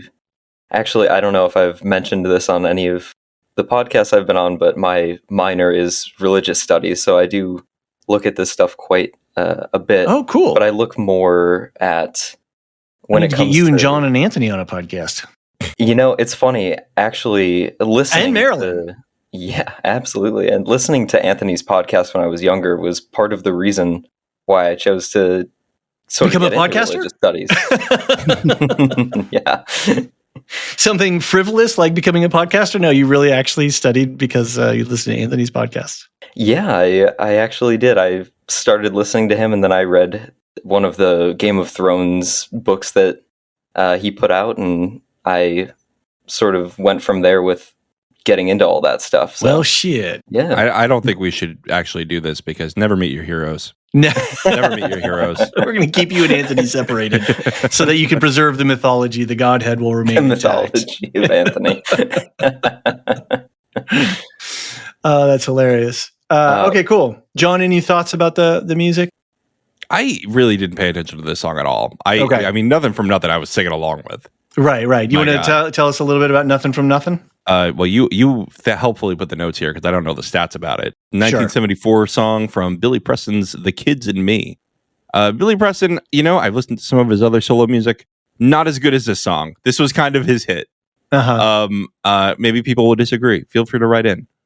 Lorehounds at thelorehounds.com. But this was the first musical performance on SNL ever. Which is wild because we just had SNL 50, right? And so, the big celebration of that. So that's wild. He was the first guest and he did this song. And it's a banger of a song. Like the minute it came out, I was like, yeah, we're doing it. And what a different vibe after like such a dark sequence, right? We are well, and such a different vibe too after Low Era Rose is blooming, right? Like we went from this like choral Christmas, Jesus music to the fifth Beatle. Yeah. And as you say, he was known as the fifth Beatle because he contributed so much to the Beatles' later albums in the Let It Be, Abbey Road sessions. Fun fact: Abbey Road was recorded after Let It Be, but Let It Be was released after Abbey Road because they kind of like tracked them together. Anyway, did you watch that whole Beatles documentary about? I didn't. I started it a little bit. Here's the thing: is that I spent like 2 years in high school obsessing over the Beatles and reading every Wikipedia article I could find and watching all the documentaries I could see. So now every time I see a Beatles documentary, I watch them like, yeah, I know that, whatever. There's not a lot more I can learn about the Beatles at this point. Well, seeing that whole thing come to life is fascinating. So one day you will, I would recommend. I'll get back to it. Yeah. Get back. Yes, we saw what you did there. All right, let's let it be for now. Aaron, he's not like this on regular podcasts, I promise you. It's safe to be with him again. My music knowledge is pretty awful, so I'm you just got to listen to Nevermind the Music more. Yeah. It's actually becoming one of my new go-tos. Every time I'm studying or trying to head somewhere on the bus, that's the first thing I go for is Nevermind the Music. Oh, nice. Great. Yeah. Gather round, Gen Z, and let me tell you the story of the eyeliner bands from the early 2000s. Did you, Aaron, happen to hear the one today, Everybody Wants to Rule the World by Tears for Fears? I listened to the first 10 minutes of it on a walk this morning, so I need to get back to it. Yeah. That, to me, I almost feel like we should release it on the main feed, do one of those fly in an intro again, because that's a quintessential Nevermind the Music topic with the whole thing of the rhythms and the state changes and this whole thing about the big chair and what Tears for Fears on what those are terms from psychology. Like it's a perfect Nevermind the Music episode. So yeah, also a big fan of Everyone Wants to Rule the World or whatever the actual name of that song is. Careful now, Sonny, you're talking about my generation. And I'm not talking about the Who either. Sorry, that's a really silly old person voice. John, do you want anything more to say about that? I will say, first of all, Generational Wars. I make fun of it, but I'm like a huge Chapel Roan stan, and so I'm with the Gen Z. I'm with the Gen Z on some of these things, you know. Chapel Roan, you can't not like her music. It's just such a bop. awesome. Yeah, it's such a bop, as the kids say. Skibbity toilet, Rizzler, whatever. That's not us. Don't. I know assign that's Gen Alpha. us. That's it's funny. My kids are like at the tail end of Gen Alpha.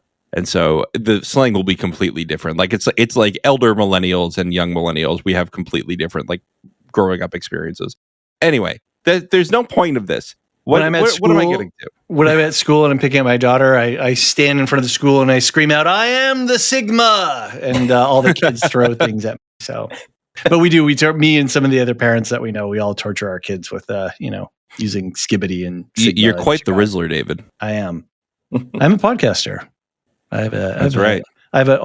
Is my voice Ohio? No, wait, that's bad. Never mind. Moving on. Billy Preston. Bet. Okay, Billy Preston. My God, where are we? I don't know. I'm in my third hour of podcasting. It's 10 o'clock at night.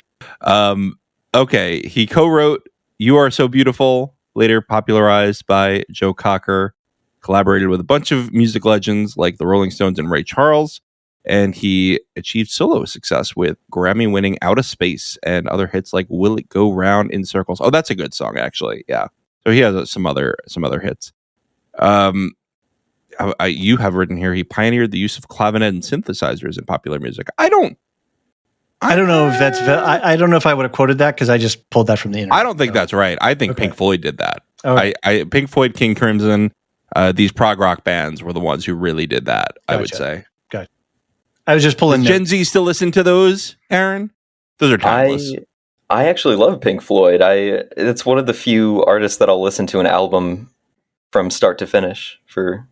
Nice. For that. See, I only listen to albums mostly because I grew up when you still had to have albums. They were CDs by the time I was a kid. Okay, another complete segue. We were at this rental house for Christmas. And there was a record player there, but it was kind of a new one that had Bluetooth built in it or whatever. Mm-hmm. And there was a bunch of records there. And my daughter and my niece were, then they were like, "Oh, what's that?" And I'm like, "Gather round, children. Let me show you the miracle of the phonograph." And I put it down and it didn't work. And the needle was skipping all over the place. The needle was broken. The arm was broken. And they were like, "That's stupid." And they walked away. And so now never shall they know the joy of albums. My kids love my record player. Because I taught them how to press the play button. So I'll get everything else set up and then they press play and then they start dancing. Nice. Great. Very good. Great. Very good. Gen Zers love a good record player. Yeah. Record players are good. I mean, that's something that I will take credit. The millennial generation brought that back. You did. They were dead. Brought it back. And we brought it back. One of my favorite albums, Neutral Hotel's "In the Aeroplane Over the Sea." Yes, that is an extremely hipster album. And yet, no, I'm not ashamed of it. It sold more records, I think, in the 2010s than it did in its first decade in the 90s. Physical records. I think it was like the most sold vinyl record for like a couple years. Wow. And this is like a really obscure indie album. And that tells you exactly what you need to know about millennials. Back to Billy Preston. I think we're done. I think we're done with Billy Preston. Posthumously inducted into the Rock and Roll Hall of Fame in 2021. Anyway, he's awesome. He's great. Go listen to him.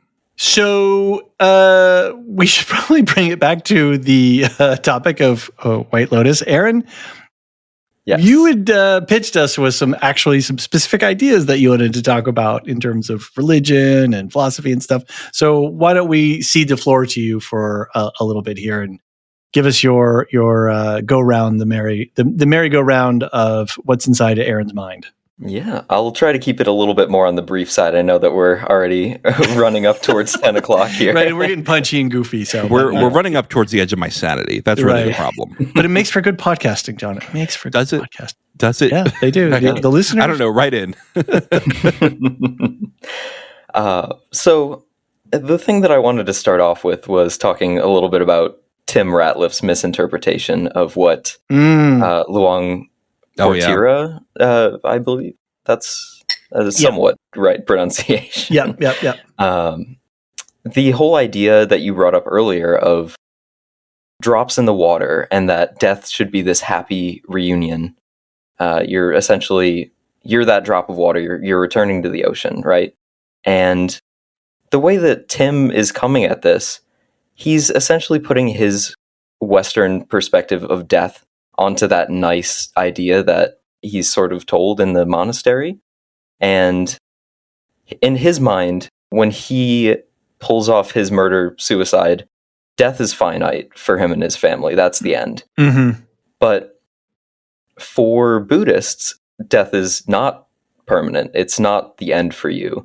And what you do throughout your life is very important, but specifically what you do at the end of your life is very important. So if you are thinking these horrible thoughts, if your intention is pretty horrible, if he were to be sticking to actual Buddhist ideology, he wouldn't be doing so well in the next life because of how dark his thoughts and his actions were at the end, if he had actually pulled off what he was trying to pull off. This is making me get whole Severance vibes, Bardot, episode 7 of Severance and stuff. I feel a blog post in the mix here. Anyway, carry on. Yeah, so between that and you have a character like Hey, Piper. you want to co-author? Let's co-author a blog post, you and I. Yeah. Okay, let's cool. do it. All right. Carry on. And you have a character like Piper who... Piper. But there's wine, Tim.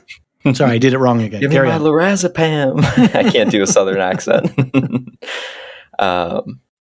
She very much has that understanding of Buddhist spirituality, and I think that she gets it, but in the end, she just can't hack it. You know, you have Tim who thinks that he's going to be coming to this spiritual realization. He has sort of had his life changed in the monastery, or at least he thinks that he has had his life change a little bit.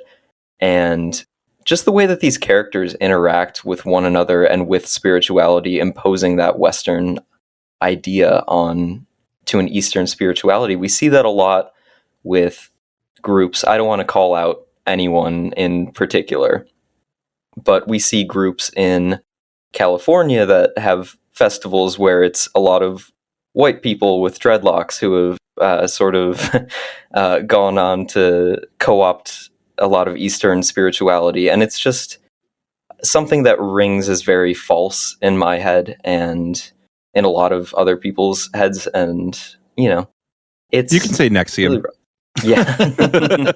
Yeah, exactly. And I can think of a few other, you know, festivals that are put on in that area. And it's just the idea of materialism and Western ideas that we always want to push our very narrow boxes onto other people's belief systems to make it work for us. Mm-hmm. We want to cherry pick the things that work for us. Mm-hmm. And it just doesn't work that way. You commercial really way it's like we're taking products off a shelf and we're mixing and matching. Exactly. And this family, I'm not sure what denomination of Christianity. I would imagine it's some kind of evangelical background that this family comes from, being from North Carolina. Or do they just practice because that's the dominant culture and it's not really a Yeah, they are certainly Easter, Christmas Christians at the most. Yes. And so this whole spirituality... Sorry, I'm starting to get tired myself and sort of meandering around here. But you have Victoria, who's just... It's very easy to see her as the ignorant American and calling Buddhism a cult. She does a lot of very offensive, you know, kind of generalizations of people and their beliefs. And when you look at her a little deeper, she's kind of everything that belief system goes against. She's detaching herself from reality with the use of drugs and alcohol, which, you know, I'm not going to shame anyone for how they choose to sort of release a little bit in life. Recreation is different than dependency, right? Yeah. 24/7, very different from a Saturday night. I can't cope. Right.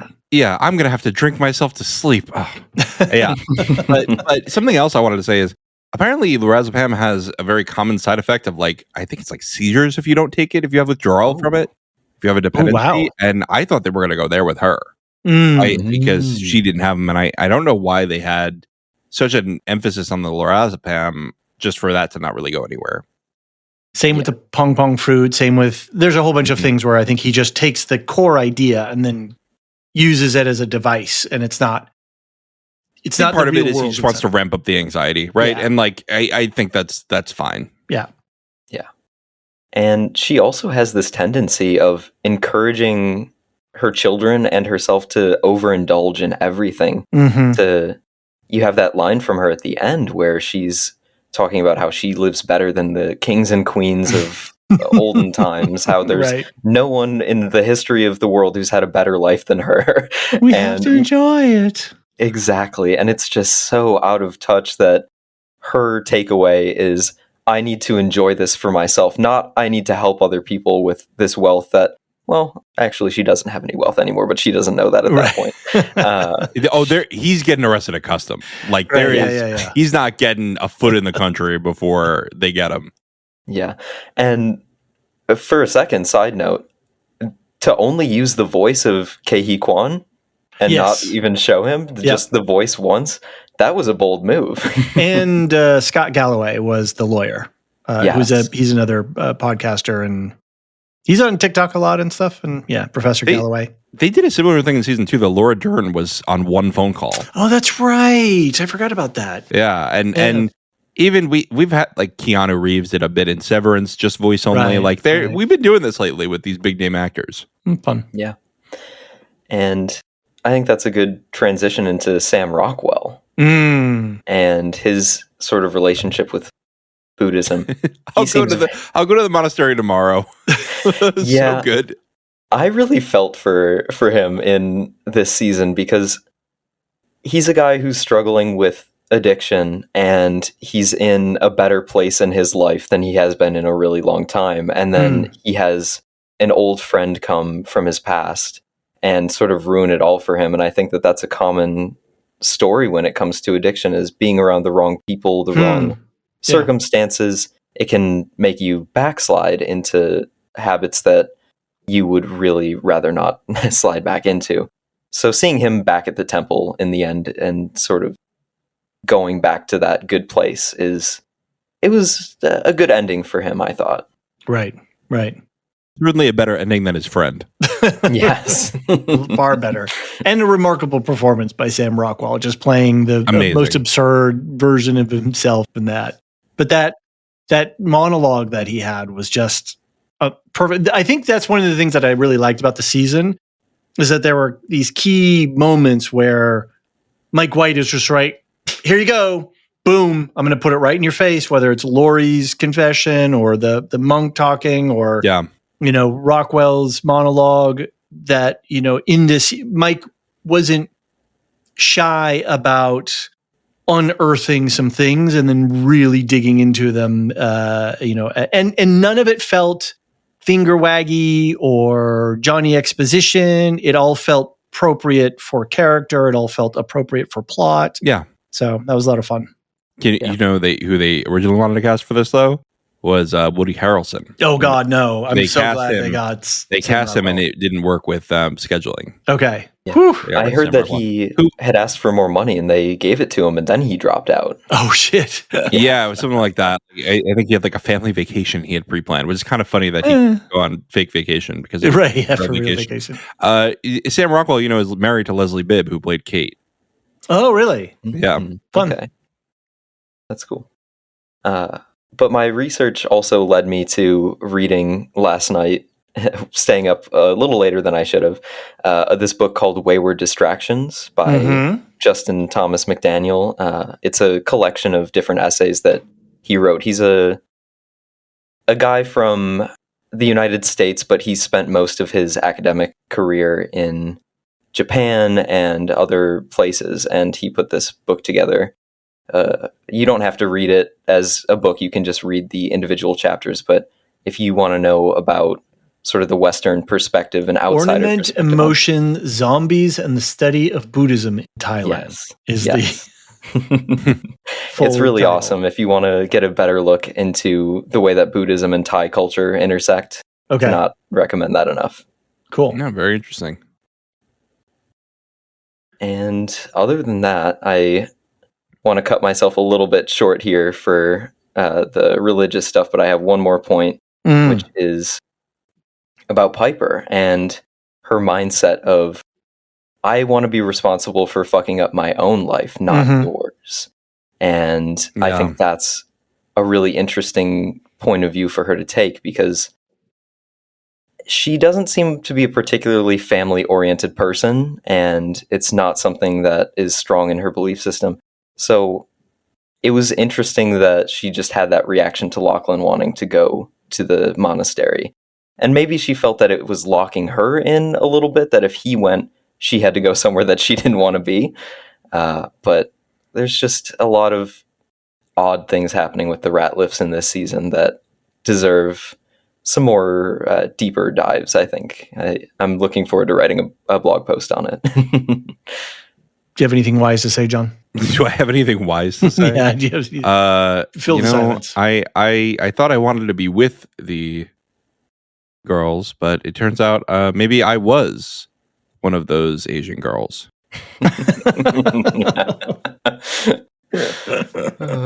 My wife is sitting on the bed next to me. And she went, "What?"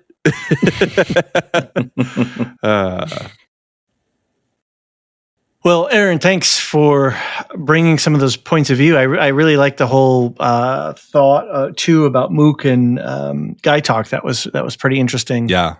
Have you read any more about the Longpor Terra? He's actually a real person? No, I actually had no idea that he was a real monk. That's interesting. I'm going to have to... Surprised he agreed to do it. That. Yeah. If you scroll to the bottom of our outline, and anybody else can find this, there's I put some notes in there. I don't think we're really going to talk about it, but there's Mahasati meditation. It's a form of Vipassana meditation. And it focuses more on body movements rather than breath and sitting still.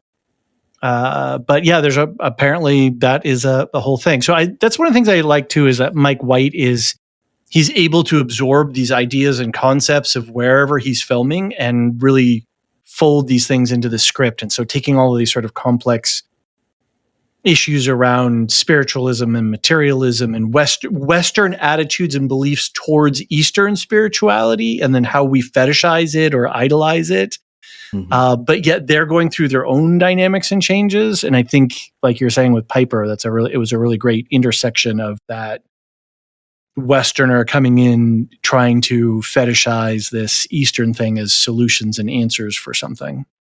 Yeah. As soon as the rose-tinted glasses come off and it's a real thing and not just this idea that she's built up in her head, it all falls apart for her. Yeah, right. The cold, the harsh light of reality. Yeah.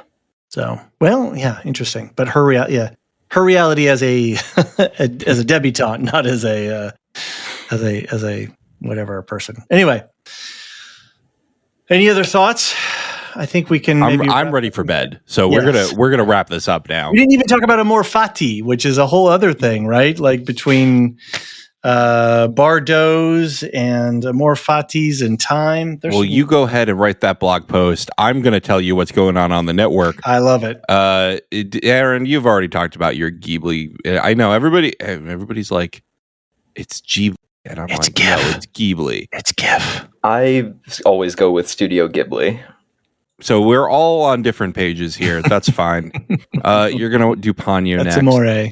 And we've got plans for some other shows later in the year. I think we're going to collaborate on something. You and Alicia and Zhang. Yeah, we got news on Peacemaker. So Yeah, really hyped for that. That'll be a lot of fun. Here on the Lorehounds, we've got too much coverage. Doctor Who now, alongside Andor, The Last of Us. Just follow. that's enough for now. Just That's follow enough. the page. Yeah. It's going to be a lot of stuff. And check out the other affiliates. You know, you've got Properly Howard. I'm sure they're going to start a new season soon. They just did Logan's Run. In relation to Severance, and I haven't finished it yet because this is one of those things, just like you were saying, Aaron, where it's like, oh, this is really good. I got to pause it because I'm doing some other stuff right now, and I really want to pay attention to what's going down. So, it's a very funny episode. Yeah, and you got Alicia's Bullshift Dust. I know She hasn't been doing much on it lately because she's been focusing on Wheel of Time. Very important topic. Yeah, very important topic. And her Star Wars Canon Timeline podcast. But make sure you subscribe to the feeds so that you get updates on that. Rings and Rituals, keep posted on that between seasons. That'll come out sometime before season 3. They'll cover season 2 of Rings of Power. And who did I leave out? Never mind the music. David, you've already pitched their episode for today, but a music professor and a psychology professor dissect the intersection between the two. Very cool stuff. Give us the names, David. You mean our out-of-date names? I added one. Okay. Because we got a new lore master yesterday. Quick shout out to our Discord server boosters. These folks support the community and make our Discord a better place. And I invite all of our listeners to come join us on the Discord if you're not already there. It is a fun and happening place. There's just stuff popping off all over the place. And to be clear, you don't have to be a subscriber to be on the Discord. It's open to everybody. Exactly. So Aaron K. Wait. Tiller the Thriller, Dorker the Ninjas, Duve71, Athena Ajalea, Tina Lestu, Nancy M, Ghost of Perdition, and Radioactive Richard, who is one of your compatriots, I believe. Thank you all for boosting the server. To our lore masters, they are our top tier subscribers. And lest anyone be unclear about it, subscription is the best way to support the podcast. We really do rely on your support, and we thank you all for everyone who's a subscriber. And we know that subscription doesn't work for everyone. That's why we have seasons passes sometimes. So if that works for you, and if not, we're just happy you're here, and listening. But to our lore masters who really keep the lights on and the engine turning, keep our big luxury yacht floating around the beautiful islands of Thailand. Samartian, Michael G, Michelle E, Brian P, SC, Peter OH, Bettina W, Adam S, Nancy M, Duve71, Brian 8063, Frederick H, Sarah L, Gareth C, Matthew M, Sarah M, DJ Miwa, Andra B, Kwang Yu, Deadeye Jedi Bob, Nathan T, Alex V, Sub-Zero, Aaron K, Dally V, Mothership 61, Gnarls, Kathy W, Lestu, Jeffrey B, Elisa U, Neil F, Ben B, Scott F, Stephen N, Julia F, Kali S, Ilmaril, /Tim, our newest lore master. Welcome. Thank you. It's always great to see a new name on the list. And for Lost to the Mists of Time and Place, Adrienne, who popped up on the Discord the other day, but then maybe has disappeared again. We don't know where you are. We hope you're listening, and we hope you are well. That is it from us for our White Lotus coverage. Great season, a lot of fun. Aaron, thank you very much for swinging by. I'm glad you said that you had something to say. Yeah, thank you guys so much for having me. I needed someone to talk to about this season. Good night, everybody. The Lorehounds podcast is produced and published by the Lorehounds. You can send questions and feedback and voicemails at thelorehounds.com/contact. Get early and ad-free access to all Lorehounds podcasts at patreon.com/thelorehounds. Any opinions stated are ours personally and do not reflect the opinion of or belong to any employers or other entities. Thanks for listening. Nicole, did you ever notice how the sign by Ace of Base has really strange key changes? I did not, Mark. I'm a real person. Well, let me tell you about it. I'll let you talk about neuroscience gobbledygook. Yes, I thought you'd never ask. This is the Nevermind the Music podcast. Where one psychologist and one musician deep dive into the songs you love. So you don't have to. And there's plenty of time to get off topic. From Semi-Charmed Life to The Way You Move. And who could forget the Crossroads? Is it the Crossroads or the Crossroads? Save it for the episode, Mark. Listen to Nevermind the Music. Wherever you get your podcasts.